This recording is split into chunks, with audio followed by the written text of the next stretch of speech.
O Pico Sacro é o punto máis elevado dun dique de cuarzo de 9 km de longitude de dirección noroeste-sueste, situado ao sur da provincia da Coruña, no concello de Boqueixón.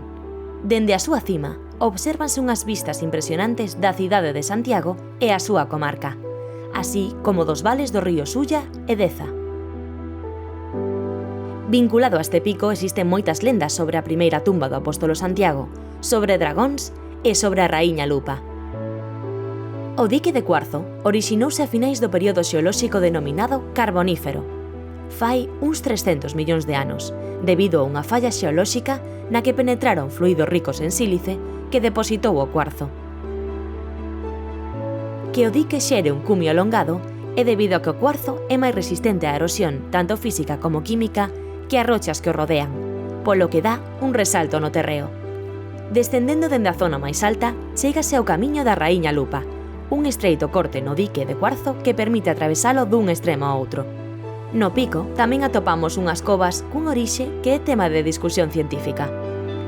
Neste filón existe minería, na que se extrae o cuarzo de alta pureza, que é utilizado para electrónica, como paneis solares e outros compoñentes, para a industria química, nas siliconas, e para fabricar ferrosilicio, para a industria siderúrxica.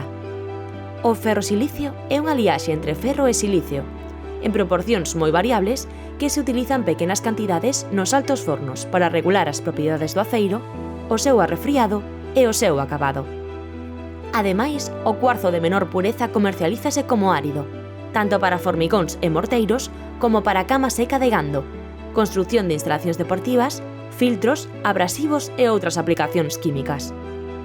Este filón de cuarzo tamén foi utilizado para construir a ponte do ferrocarril de Ourense a Santiago entre os anos 1945 e 1958, e o viaducto da liña de alta velocidade entre os anos 2008 e 2011.